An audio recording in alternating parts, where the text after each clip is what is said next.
I'm Ryan, this is my brother Daniel, and this is Rolls in the Family, and we are here to talk about our top plays of the month of August 2024.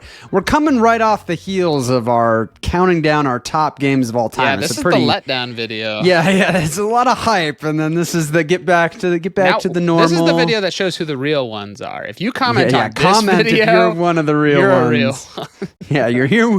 You were here when you could win a board game, but where are you now? Where are you now? Yes. That's right. So this is a little bit more focused on what's actually been getting to the table lately and resonating with us. We always like to hear what others in our community have been playing. So if you want to drop below what your top play of the last month was, why it was such a good play. Always interesting to read through those, and we will also include links to all of our games in the description as always.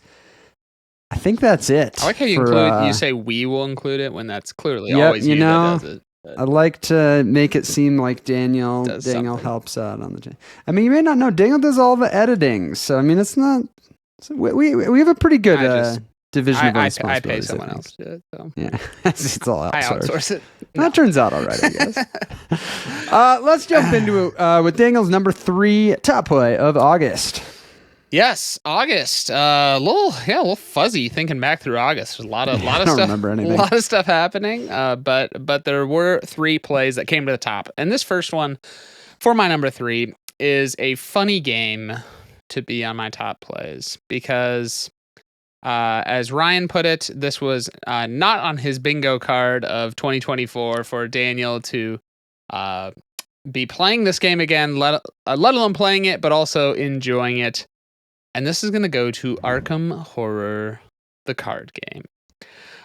You know what's funny is, so this actually, a few videos ago, we were recording, and you were talking about Arkham Horror, the card game. And Ryan, you must have just been so convincing. And if there's one thing you should know about Daniel is that I can persuade him to consider just about anything. Ryan can persuade me to buy just about any board game, I tell you what. And so I was like, man, so I used to have Arkham Horror, the card game. You know, this is probably like, oh gosh, it was beginning of college. So this was a while ago, and played it with my wife, and it just didn't really land. I don't know. There were some issues I kind of had with it. So sold it and never thought I'd play it again. But after Ryan was kind of talking about it, I was like, you know what? I don't have a living card game. So I was like, and of the IPs, I'm not a huge into Marvel. I'm not huge into Lord of the Rings. I'm not huge into Star Wars. I just hate every, popular movie and whatnot. But I do like the Arkham Horror just kind of universe. We've got several games in there. So I'm like, I think I got to give it another try, but maybe just, play with someone who's actually interested in that style of game, which is not my wife. That was one mistake. that was a critical mistake. So I have a buddy who was also interested, found a copy off Facebook Marketplace, which is awesome, and got the chance to play a game in the core set, and it was a really fun play in the sense of it showed me the potential of this game. And obviously having someone who's also interested and that helps a lot, but it was just starting to see the theme in this game is so strong. Like you really do. I mean, we even set up, a speaker and had some like Arkham Horror soundtrack. I mean, Ryan, you got to go all in. You should have seen what I was wearing. There's not very many games that I but no, it, the theme is just so strong with kind of the story element. I love how you're kind of have these two things going side by side of you're trying to progress this kind of, act and whatnot. And when you do, the story advances, but there's also this like doom side that's going as well. And if that goes all the way, a bad outcome happens. That's the interesting thing. You don't necessarily lose. You're always failing forward. It just changes the path. Which is really awesome with the fact that it's like a campaign game. Yes. Because like with a campaign game, failing forward becomes very like satisfying to keep progressing and makes it interesting. Well, and potentially, whereas a non-campaign game, it's sometimes fun to replay, right, with the challenge to try to beat it. And it potentially makes the arc of the campaign, even more epic of like, we were knocked down early and stuff, but we're able Yeah. to like, bounce back and redeem ourselves. So got one play of it. The comical part of this play is Daniel is notorious for making egregious rules mistakes, and I made one egregious rules mistake that ultimately led to the monsters delivering twice the amount of damage that they should have been. And we just got absolutely destroyed. As if the game wasn't hard enough. Daniel had to. But the amp good it news up. is we realized it afterwards, and so we're going to be restarting the campaign and playing correctly. But even with that egregious rules mistake, Ryan, I went to bed that night. I was thinking about the game. I didn't It's like, sleep. what do I need to sell to buy all the content? I for didn't this? sleep through because I was dreaming about it. Ryan, this game is on my mind. It's on my heart, and my pocket, or that my wallet is open and ready to spend. So here we Wow. go. Yeah, and it is interesting because you're coming from a little bit of a different angle, because when I picked it up, it was with the thought that most likely, at least in the near term, I'll be playing it solo. Yeah. Two-handed, but solo, whereas you're going to, be playing with another player, which is Yeah. kind of the ideal. I just don't really have that friends. set up right now. Yeah. Yeah. There you go. It turns out sometimes having friends is helpful. No, I just don't have frequent enough two-player game nights right now or something okay. that would Yeah, make yeah. sense, Yeah. But yeah, nice. I'm glad to hear you like it. Glad to I'm hear you're very into it. excited. I think it's LCG. going to be great. So I'm excited to see where it goes going forward. That's my number 3. Nice. Cool. My number 3. I've had a few of these over the course of us having these monthly play countdowns, where the reason a big reason why the game or the play ended up rising to the top was because it was fun to get to experience it new with my son, who is 4. Wow. Let's just say he's played a few board games by age 4. And it's getting to a very fun stage where we're getting to kind of see that there's games that he can play that like aren't even necessarily kids games, or just like kids games that have a little bit more going on. And so this is one that I hadn't really thought about, but I was looking on my shelf and I was like, you know what? He could probably handle this game, especially because it's cooperative and I would be able to kind of help him along the way. This is Escape: The Curse of the Temple. And so You played Escape- this with Escape Wow. is a real-time game where you're all rolling dice, simultaneously, and using those results to move from room to room and explore this temple and try to, get the results needed to put these gems out so that when you find the exit at the end, you have a good chance of getting out, because it's based on how many gems are still there determines how difficult it is to get out. But the basics of how you like move around and do things in the game is very simple, really. Like, you roll the dice, and to move into another room, you just have to get 2 dice that match the symbols on that tile. And then it's 2 of the running men if you want to explore a new tile. And I was like, he knows how to roll dice. He knows how to tell what these are. There was a little bit with the like, okay, if you roll blacks, you can't re-roll them. Mhm. And like, you have to get golds to unlock them. But the thing is, I'm very familiar with it. I've played a lot of Escape. Mhm. And so I can help him a lot while still playing myself. And it actually worked like surprisingly well. And from his perspective, it's this fun team experience with kind of, he liked the soundtrack and Mhm. like what we're doing and like just the excitement of it. And it's 10 minutes, so you can very quickly, try again. And another thing that was nice about it is, I've always loved playing with all the content I have for it, throwing in the illusions and the quest module and all this stuff.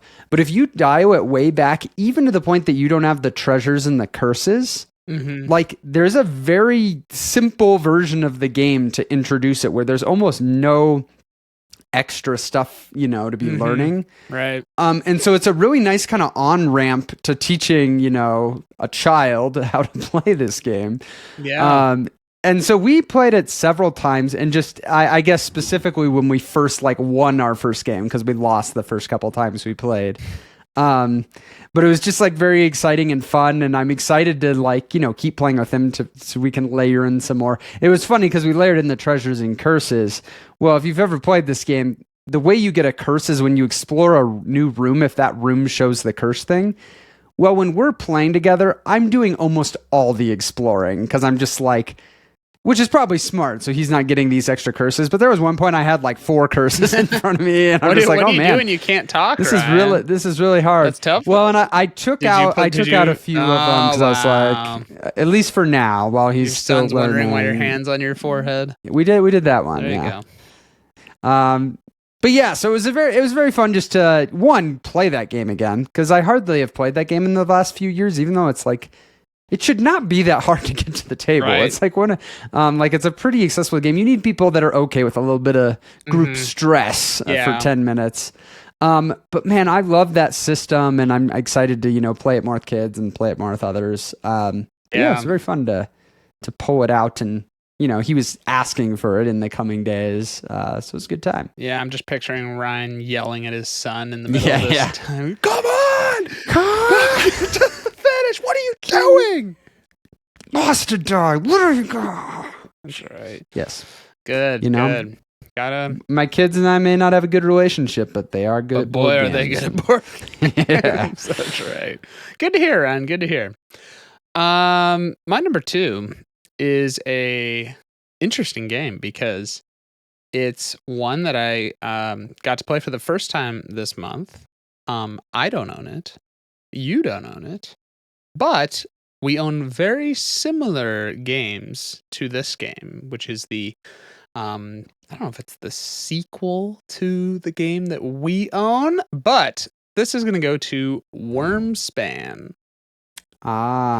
So I actually don't own Wingspan anymore, but oh my gosh, Ryan, it's not sad. Spoiler, jeez. Spoiler for our past video of games. Was that already in our past cold video? Yeah. Oh wow, time flies. I wasn't listening. So Wormspan, got to try it, which I was really excited about because it's obviously I enjoy Wingspan, so I was curious to see kind of what what were the differences and whatnot. And as someone who has played Wingspan already, I thoroughly enjoyed Wormspan. I thought they to me, it's like, if you like Wingspan, this is just a step up in complexity. They just add a few more things, but things that I thought injected a lot of fun into it. One of the things is on your player board, obviously you're playing dragons out in a similar format as Wingspan. Wait, it's not worms? I know. That is my biggest knock of the game. But but other than that, it should be drag spam or something like that. That's a completely different game. I'm sure someone threw that out and that got shot down in the idea room. Yeah. But anyways, so you're trying to play these dragons out, but you have to build you're kind of exploring these caves, and so you're placing caves out before you place the dragon out. And what's really cool is placing the caves all just give you things. Like, it's just like, oh, you get these resources, you get this, this thing. And so you've got kind of that added mechanic, and then you've got this center board that has everyone's got a piece on it, and you're kind of going around in a circle, and every space that you move on that, each space has a different thing that you just get whenever your piece hits that space. So they injected like all these just extra ways to kind of get stuff, and what it created is kind of an experience where you feel like you're comboing a lot more of like, oh, I'll do this, and then I can get this to play this, and and I'm not sure there was much of that feeling in Wingspan, but I definitely got that in Wormspan, and I found that to just like from a gameplay perspective to be a ton of fun. And so we had a blast playing. If you've played Wingspan, you're gonna catch on to it really quickly, because most of it's very familiar, but also does add, it is more complex than Wingspan. But I would say, like, kind of my takeaway from it was, if you just asked me which one would I want to play, just sit down and play, I think it's Wormspan. Yeah. Because I really liked the changes that they made. Now the more difficult question is, which one do I want to own? Because there's a couple things. First of all, I like the theme better in Wingspan. I think I don't know, the birds are just it being like real birds versus, like, I don't know, fictional dragons. There was just I like the birds. the presentation with like the bird feeder, I think is like, you're not doing any of the like rolling, like, I mean, obviously you're not rolling into a bird feeder, but that's just a really fun part of the presentation of it. And also right now in my collection, it's one that I introduced to new people who are interested in a little bit heavier game, Yeah. where it's like Wormspan is like starting to creep into like past that and almost get close to some of my like really like my it's my kind of best like ones. an awkward category, right? Yeah. Because like it's like you're creeping up to the type of people that are going to want that little bit more complexity, often are going to like a lot of the heavier games. Right. And I think we see this sometimes with expansions, especially expansions to like more accessible, you know, welcoming games, is a lot of times the expansions add this complexity, and it's this weird dynamic of like, I think I like this better with the expansion. Yeah. But it actually like moves it out of like the role that I'm wanting it to be in my collection. And like, it isn't just about what I, you know, because if it was always about just what I want, all these more welcoming games would just get more, you know, complex and lean heavier. So it is an interesting balance. And I find it to be a hard area of my collection to find, like, what are my keepers here that I really like and that it is going to get to the table despite being kind of in between the two, you know, types of people, what people prefer. And it's not like way more complex than, I mean, it's just adds there's just a few more external things happening that you got to kind of manage. That does just make it, feels like it just is starting to move into a different category. So it feels like the people who are going to like this game the most are the ones who have already like Wingspan and are familiar with the system, because then they walk into the system they've got down, and they're like, oh my goodness, look at all these cool extra things. That's how I felt, and it was a lot of fun. But yeah, maybe a little trickier for, you know, new people that are looking to get into it. But man, I walked away very, very pleased with, just happy to being able to try it, because it was a lot of fun. So that is my numero dos. Wow, such good Spanish. I know. Your teachers Thank must be you, proud. Miss Solder. Shout out. Yeah, I wasn't sure if either of us were really going to get the chance to try that, because I didn't anticipate it was going to be one that we were going to go out and buy, because it's always hard with a game like that that's similar to one you already have and like, are you really going to, you know, get that over a different game? Right. But glad you got a chance to try it. I'm very happy to try it. So my number 2 has been a long anticipated play. In fact, some of our viewers may have just been tuning in, hoping that maybe they would get some closure. Finally happened, Ryan. Get some closure. How long has this been? A year? It's been probably almost a year since I played the penultimate scenario of my Lord of the Rings Journeys in Middle-earth campaign. And with one of our members in our group back here for the summer from being where they were living overseas, we had the chance to get the final game in of our campaign, you know, after we like all tried to remind ourselves how to play and like what, you know, it'd been a little while, which fortunately that game is like pretty like it's not, it doesn't have a ton of like extra rules you have to remember, and the app helps guide you through it. Did you lose some of the build up, like having a year off? And I didn't remember the story. Well, and then just walking in and like you're at the finish. It feels like a little weird to.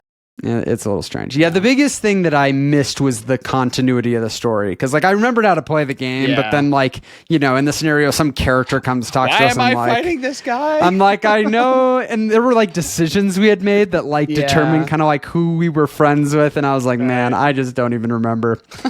Which maybe that's what I'll blame for. There was an interesting arc of this game. And it's very fun because the way that the campaign goes, you get to upgrade your deck throughout it and kind of multi-class and get all these things.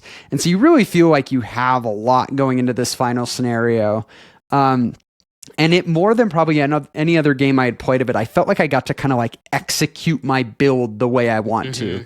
Like, I pretty early got some of my powerful cards that I was able to get prepped so that their ability ongoing effects are actually, so I played as Legolas, and I got my on the hunt ability that whenever once per turn, when I or somebody nearby attacks, you can gain an inspiration, which inspiration is basically how you turn like some of the non-successes into successes. As well as Legolas has an ability that I can spend an inspiration to like slip a space without triggering enemies, which is actually really, really valuable. So I got that out early.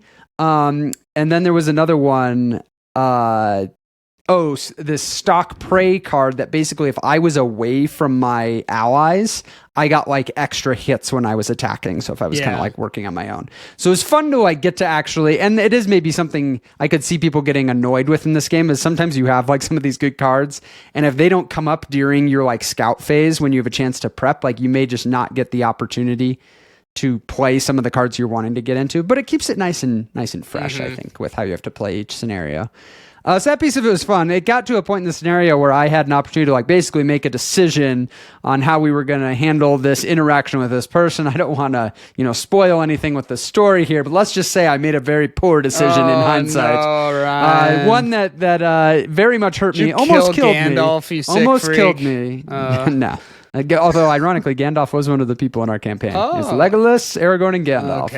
Okay. Don't kill Gandalf. No, but it almost killed me. I survived. It was very close to being I just got eliminated halfway through this final scenario, which would have been sad. But it was, not great outcome. And it was like, probably should have chose the other option.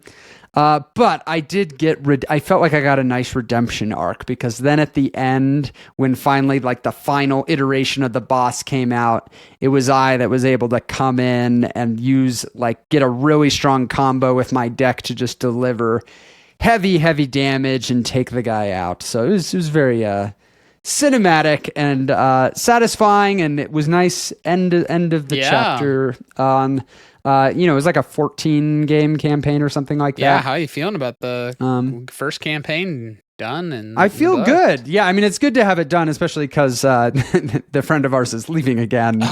So it's good we only had one game left. That is good.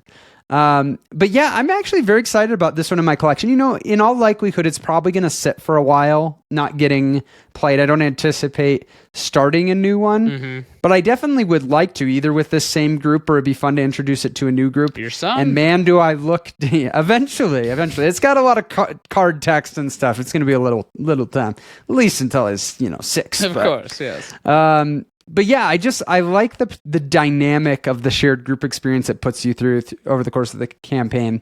And between the DLC, the fact that I have I think it's the Shadowed Paths expansion that has kind of a more Moria themed campaign, like I would be able to I won't make the mistake you've made with Star Wars and just keep replaying.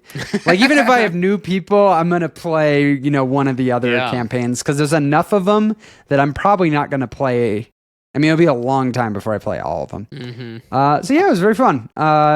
Good. And we won the campaign, so it was nice to not end on a downer. Very nice. Yeah, even though I, almost lost it. Almost caused it. Bad Yeah. decision. Wow. Yeah. Well, speaking of campaigns that are being replayed by Daniel over and over again, it doesn't stop it from making my number one play of August. And this goes to Star Wars Imperial Assault. I heard you say earlier in this video you weren't a Star Wars fan. You were talking about IPs. Well, that is true. Like I'm not playing it because I'm like geeking out over the lore of Star Wars. It's a cool lore that you don't know at all. Yeah, exactly. Now the theme, like if you just like to me, it's like just a cool theme.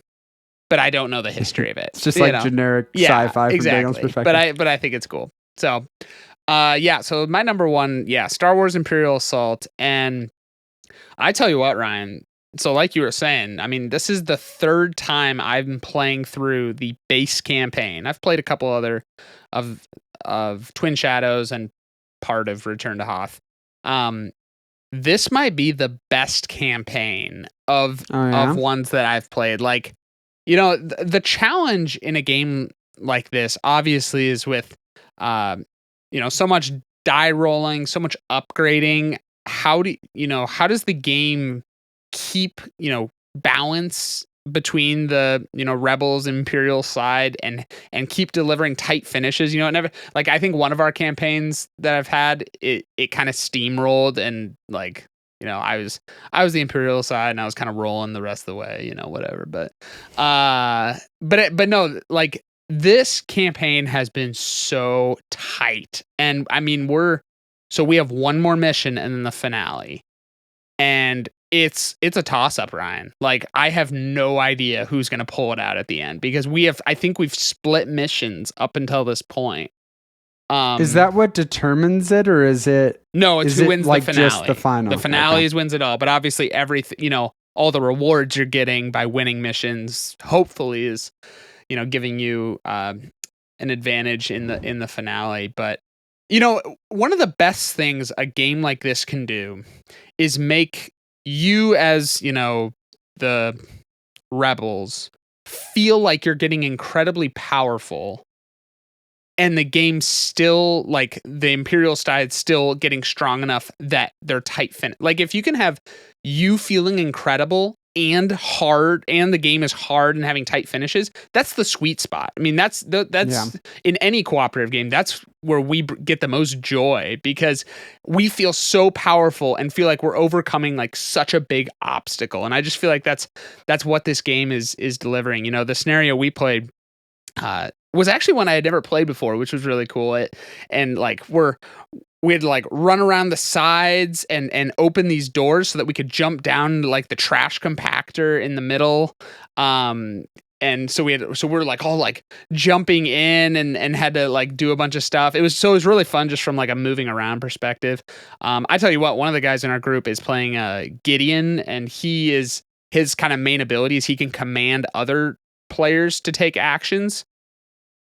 Gideon has to be the best character in Imperial Assault. Like, upgraded, he is insane. Like, if anyone else has played Imperial Assault, and it's like, let me know if you agree, because Gideon is just absolutely unbelievable. And the guy, one of the guys with us is playing him, and oh my gosh, he's just been crazy. But that's the cool thing about these characters. Like, they upgrade and they just have such cool powers and abilities that they can get, but you can customize them differently, based off how you choose to kind of spend for skills and stuff like that. So, man, we're at the peak of this thing, coming down the stretch. Who knows who's going to win? It doesn't get much better than this. So we're having a blast, Ryan. And I mean, it really does say, I know you were joking about me playing a campaign for a third time. Like, the fact that I'm playing the same base campaign third time in a row, well, not in a row, but third time, says something about it. So yeah. It makes me wonder, if you got the opportunity to play other campaigns, like what that would even do for your opinion it's enjoyment true. of the game. It's very true. I just picture you though on the rebel team here, though. You guys are presented with decisions, and it's like, you can do this or this, and you're like, I really think we should go through this door, because you're just trying to get a different thing than you've done in other. Well, what's funny, and maybe it's my bad memory, or maybe it's just been long enough. I haven't remembered almost anything of like decisions, which has been really nice. It's like, I always wish I could like forget my favorite books that I've read or whatnot, so I could read them again and experience it. That's how it's felt like for this. My memory loss is just, just treat me well. So, Look at that. All those, football concussions back in the day coming someday back when we, both have Alzheimer's in the nursing home. We're gonna be having a blast, Ryan. Enjoying all these games. We're gonna be going through Gloomhaven. We won't know we're playing the campaign for the. It's the 7th time they played that one. That'll be great. My number one is a game that I had not played in a long time. Had played quite a bit way back in the day, back when we were living at home together. Wow. Had left the collection.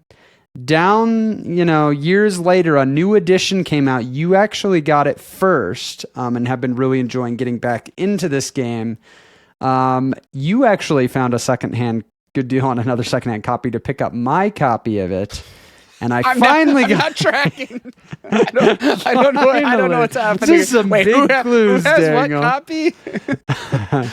I finally played my copy. It's a long game, hard to get to the table. This is Through the Ages, a new story of civilization. Oh, I was so lost. Yes, Daniel at one point, this was one that it's like, I was like, I could see re-adding this into my collection with the new edition, but it's a hard one to like go pull the trigger on a new purchase.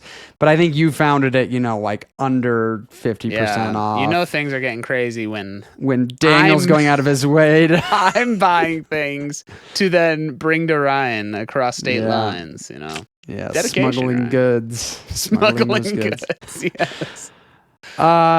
Yeah, so it was great to finally get this back to the table, 2-player game. And yeah, it's just such a solid system.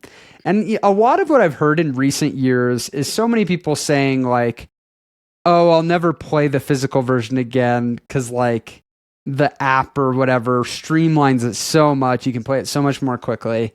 And I can get where people are coming from, but playing it again, and it is long, but I think in some ways the length is like a feature of the game as long as you're up for it. Because you get this very like gradual progression that's very satisfying. Like you feel like you're just really earning every step up that your civilization takes and like everything that you get. And so over the course of the, it took us almost 5 hours to play. A long game. I was playing with something I hadn't played before. I obviously hadn't played it in a long time. Yeah. And like you just feel like you accomplished so much, and like it wasn't easy to get everything that you got. And there's just the tactile part of it. Like, I don't know, some will call it fiddly, but there is something to just like actually moving the pieces and kind of doing these things. And I think they made some great changes in the new version of it. I had a hard time remembering exactly how some of the things in the old version worked. Yeah. But some of the stuff to make the fighting less brutal. I mean, the big rule change is that you no longer can there was this rule in the old game that like if you're getting attacked, you could sacrifice units to like double their strength.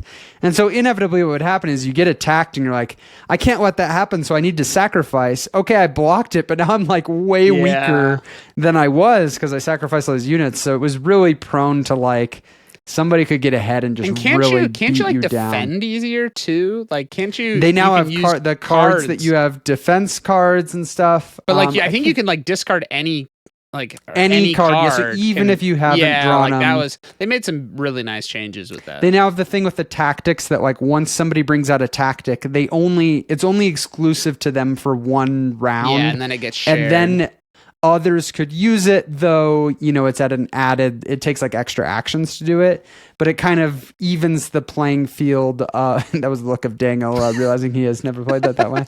It's like it's like two military. I think it's like 2 military actions to actually go into someone else's tactic. Okay. Definitely. But it kind of evens the playing field. Like if you didn't draw tactics or your opponent gets a good one, you can also, and it makes thematic sense too. Like, you learn from the enemy these strategies of warfare and stuff. So yeah, it's not a game that's going to get played very often. Nope. Though I do really think like with 2 players that like know it, like it could get a lot You faster. could get under 4 hours.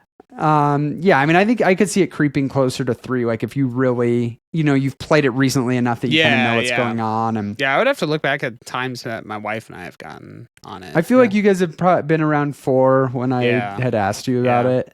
But yeah, just the flow of that card row through the game and all these cards, and they come out and even though it's all the same cards, like they come out in a different order, and which ones are available for like the cheaper actions on your turn really creates this satisfying puzzle of like, which I have, this many civil actions to use. What are there cards I need to get? Do I need to be making progress on my wonder or something else to try to finish something? Or what do I need to be producing more of? Very satisfying puzzle, and honestly impressive given that I think the original Through the Ages came out in like 2004, 5 or something. Good old Vlaada Chvátil, who, I still am under the impression that he hit it rich with Codenames and just stopped designing games. because it doesn't seem like he's done a whole lot lately, which is a bummer because he's one of the more diverse and not a lot of people might know that it's like code names and Through the Ages. I'm the same That's guy. funny. Yeah. But yeah, I think it holds up really well despite being almost 20 years old. And a lot of modern games coming out since then. So yeah, very happy to get it to the table after it's been sitting on my shelf ever since you gave it to me way back. It's like I gotta make it happen. Yeah, the one thing that's interesting about that game is I always feel like when I get to the end, the game's like end. It's a game that you can't do everything. You can't upgrade and especially some of those everything final, like in the last age, some of the big cards, like the last wonders and stuff, you have to really like strategically pull off a good combo to finish them. Yeah.